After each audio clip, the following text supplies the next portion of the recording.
Chapter 116 begins at the Knights Guild office, where Yoontae informs Jong-soo about a new gate that appeared the day before. Yoontae mentions that it would be difficult to get an entry permit for this gate, as the Hunter Association has classified it as a high-ranking gate. Jong-soo asks if it is S-rank, but Yoontae replies that it is not, though it is a top-tier A-rank gate. Jong-soo remarks that it's a real headache, and they could end up dying if they're not careful. Yoontae adds that if the gate were S-rank, giving up would be the obvious choice. However, he also points out that they don't have enough manpower to form a strike squad for an A-rank gate. Despite this, Yoontae continues, saying that since they are one of the 5 major guilds in the country, people might start talking if they fail to clear the gate. Jong-soo responds that most people don't understand the difference between hunters' rank, treating them as if they're all the same. Yoontae then mentions that the members of the Fame Guild would likely jump at the opportunity if they pass on clearing this gate. Jong-soo's eyes twitch at the mention of the Fame Guild, and he asks Yoontae if he's suggesting they spoon-feed Dongwook a gate that spawned right in their own backyard. Yoontae panics at the question and clarifies that he just wanted to inform Jong-soo. Jong-soo then mentions that, in terms of both numbers and capability, their guild's A-rank hunters are no weaker than those from other major guilds. The problem, however, is that they do not have any S-rank hunters, which sets them back compared to others. A voice suddenly suggests forming an alliance with another guild. Jong-soo immediately dismisses the idea, saying that no guild would agree to ally with them, as it would be obvious they were asking for help, implying they are not capable of clearing the gate on their own. The suggestion comes from one of their guild members, an A-rank healer named Jung Yerim, who counters by asking if they could approach an individual instead of another guild. Jong-soo wonders what difference an individual could make for such a top-tier A-rank gate, and he starts to think.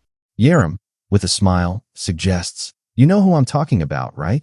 Jong-soo immediately realizes she means Sung Jinwoo. Jong-soo acknowledges that while creating an alliance with another guild might give them a bad reputation, joining forces with Jinwoo would earn them public recognition. It would also give them a much better chance of safely clearing the gate. Jong-soo then asks if Yoontae has any information about Jinwoo. Yoontae replies that the last he heard, Jinwoo cleared a gate that had appeared in the middle of the highway not too long ago. However, aside from that, he has been keeping a low profile. Yoontae then asks if Jong-soo wants him to try and get Jinwoo's contact information. Jong-soo dismisses the idea, saying it would be foolish to handle something this important over the phone. He suggests they should go and meet Jinwoo in person. The scene then shifts to Jinwoo's guild office, where he is speaking with Jinho. Jinwoo asks what Jinho thinks of the name Ahjin for their guild. Jinho happily agrees, calling it wonderful, and immediately suggests they make it official. In Jinho's thoughts, he muses that as long as it's not called Solo Player Guild, anything will do. Jinwoo agrees, and mentions that the next thing they need to do is find another member. Jinho asks what happened to Ms. Haein the day before. Jinwoo replies that he doesn't think Haein is a good fit for their guild, and she's not what he's looking for. Jinho, puzzled, wonders why, considering Ms. Haein is an S-rank, young, has an impressive performance record, and even has good looks. He asks Jinwoo what exactly he is looking for. Jinwoo responds that he wants someone with a hunter license who has no interest in joining a guild, but is trustworthy. Jinho ponders for a moment before suggesting a few names. Just then, there's a knock at the door. Jinwoo opens it, thinking it might be Haein again, but to his surprise, it is the Knights Guild members, led by Guild Master Jong-soo. Jinwoo and Jinho are stunned by their unexpected visit. The scene transitions to Jinwoo sitting at the table, facing Jong-soo, with Yoontae and Yerim standing behind him. Jong-soo shows Jinwoo a video of a massive dungeon gate and explains that, although the size of the gate may not be directly proportional to its actual danger, the amount of mana it is emitting is gargantuan. Jinwoo then asks if the Hunter Association has classified it as an S-rank gate. Jong-soo responds, "No, but it's just shy of being immeasurable. It's the largest gate ever to appear in Busan." Jinwoo thinks for a moment when he hears Busan and wonders if he might meet Juhee and treat her to sashimi. Jong-soo continues, explaining that the Hunter Association has refused to give them an entry permit because they don't have an S-rank hunter in their guild. The association believes the gate is too risky for them. However, if Jinwoo joins their strike squad, they are confident the association will issue them a permit. They also promise to compensate him generously. While Jinwoo and Jong-soo are talking, Yerim wonders if Jinwoo would give her his autograph if she asked. Jong-soo adds that in major guilds, an S-rank hunter typically receives 10% of the profits, but they are willing to offer Jinwoo 20%. Jinwoo counters, suggesting they make it 50-50. Jong-soo is taken aback, asking, "Excuse me?" Jinwoo explains that he will only team up with them if they treat him as a guild, not as an individual hunter. He adds that he is currently in the process of founding a guild called Ahjin. Jong-soo sweats a little and asks if Jinwoo would settle for 40-60. Jinwoo coolly responds that he is not trying to negotiate with him right now. Jong-soo realizes that while Jinwoo may look young, he is no pushover. After a brief pause, Jong-soo agrees to the 50-50 arrangement. However, he adds one condition. In return, he asks Jinwoo to defeat the dungeon boss. Jinwoo agrees, and they shake hands. Jong-soo states that since it has been a while since the gate was discovered, they need to start the raid by tomorrow at the latest. He offers to give Jinwoo a ride to Busan, asking if he wants to come with them now. Jinwoo replies that he has plans for the night, but promises not to be late and will meet them tomorrow. As he speaks, his shadow seems to twitch, which Yoontae notices. Yoontae says to Jong-soo, "I'm sure I just saw Jinwoo's shadow move." Jong-soo dismisses it, asking, "Are you drunk, Yoontae?" Jinwoo's phone suddenly buzzes. He looks at it, wondering who's calling. Excusing himself, he steps outside to answer the call. It turns out to be his mother, who has just bought a phone and immediately called him to hear his voice. She asks if he's been busy. Jinwoo replies that he hasn't. He thinks to himself, "Who else was I expecting it to be?" After that, he invites his mother to dinner, and she happily agrees, saying, "Okay, I'd love that." The scene shifts to the next day, where a large dungeon gate at Gwangali Beach in Busan is visible. The Knights Guild members, led by Jong-soo, have already arrived. Jong-soo looks at his phone, waiting for Jinwoo. He mutters to himself, "Maybe we should have forced Jinwoo to come with us yesterday," adding, "I just hope he's not late."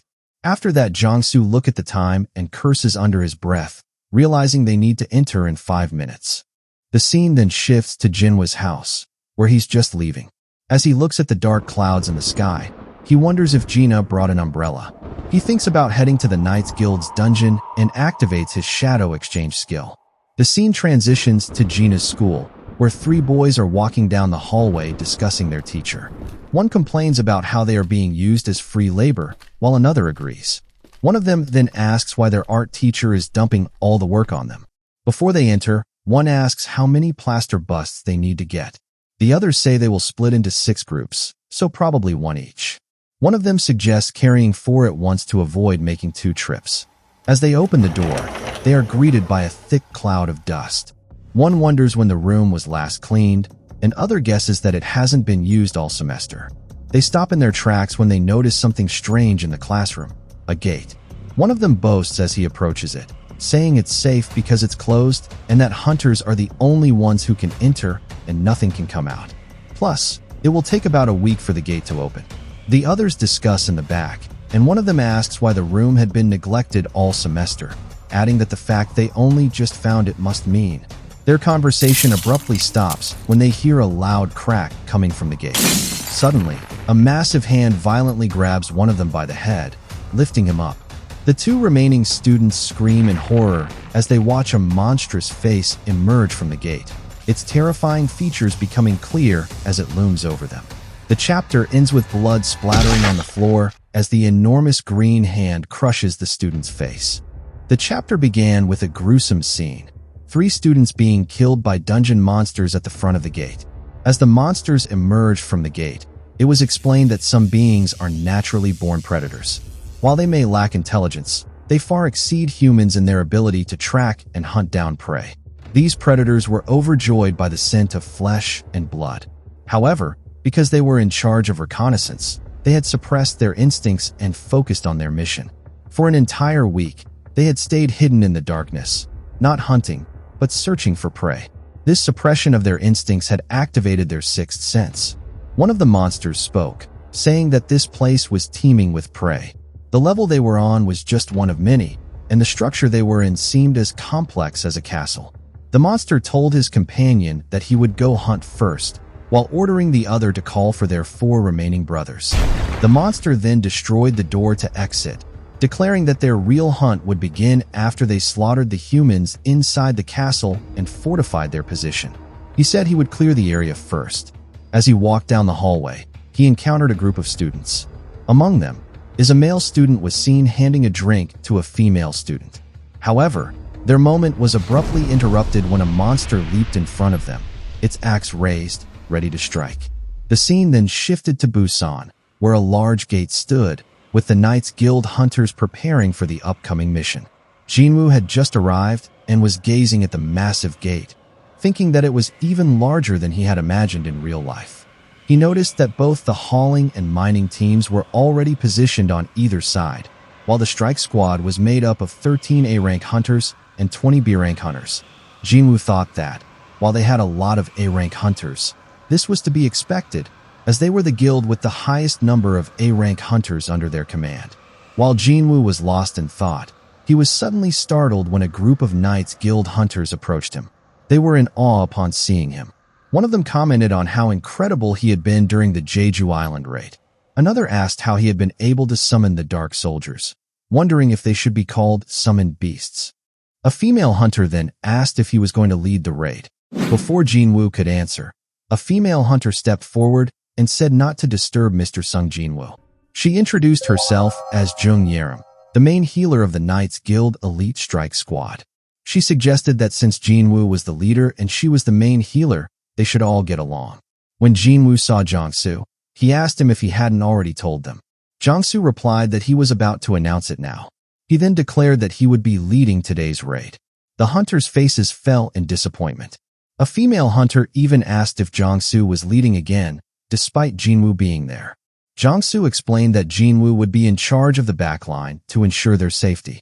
One of the members asked if they really needed someone to protect them. Smiling, turned to Jinwoo and asked if he thought their elite strike squad looked weak, then looked to his companions to see if they agreed with his question. The hunter next to him was taken aback by the remark. Jongsu explained that their hunters were pretty gutsy. He added that sometimes they spoke out of line, but that was just how things were done around their guild. Afterward, Jongsu checked his phone and announced that they should get going now. "Come on, everyone, it's time. Let's get this raid started," he exclaimed, and they all began to enter the massive dungeon gate. The scene then shifted to the Hunter Association, where an emergency call came through. The caller, a female student, nervously asked if she had reached the Hunter Association. The female agent who answered confirmed that she had and asked how she could help. The student, too frightened to speak clearly, explained that she was at school and there were monsters outside. The staff member was shocked by what she heard and immediately thought of the possibility of a dungeon break. The female agent then asked where the student was, and she replied that she was hiding in the bathroom. She mentioned that her friend was with her, but her friend had already been killed. The female student's voice trembled as she cried in fear. The female agent then asked how many monsters were outside and if they were nearby. The student replied that she couldn't say for sure, but she could hear a lot of screaming. Terrified, she asked if she was going to die. The agent reassured her to stay calm and listen carefully. She said their hunters were already on the way and that they wouldn't give up on her. "So you need to stay calm no matter what," she instructed. "Do you understand?" The student, slightly reassured, asked if this meant she could survive. The agent then asked what kind of magic beasts the monsters outside were. The student responded that she had seen them on TV but couldn't remember their name. The agent asked if she could describe their appearance. The student said they had human bodies, but their faces were hideous, with green skin. Upon hearing this, the staff member's eyes widened in horror, and she asked, "Could it be? Are they orcs?" The student confirmed, saying she believed they were orcs. Meanwhile, one of the monsters holding an axe, covered in blood, could be seen outside. The staff member panicked and shouted that the student needed to leave immediately, as orcs could smell her. But before she could finish, a scream echoed from the student, and the staff member heard the phone fall. The last thing she heard was the student's desperate cry, "Help me! Please help me!" The scene then shifted to another part of the school, where students were running in panic, their screams filling the air as they saw the monsters. Some had managed to escape through the gate, but others were still trapped inside. The scene cut to 2 orcs, one of whom said he couldn't believe half of their prey had gotten away. The other orc reassured him that it was fine. There were still plenty left. They decided to climb to another floor to continue hunting. In the hallway, they found no students, as they were all hiding inside classrooms, barricading doors with stacked chairs and tables to keep the orcs out. The male students stood ready, prepared to fight if the orcs managed to get through. Fear was evident on their faces. Suddenly, the barricades flew across the room with a tremendous impact, and the students screamed in terror as an orc with a sword entered the classroom. One student tried to escape through another door, but ran straight into another orc, who slashed him without hesitation. The two orcs then conversed, with one calling the other chief. He said that he could sense a human with mana. The orc chief ordered that this human must be killed first. The chapter ended with Gina and Song-yi revealed to be among the students hiding inside the classroom, their faces filled with fear. Gina, her eyes closed, thought of Jinwoo's name, hoping he would come to their rescue.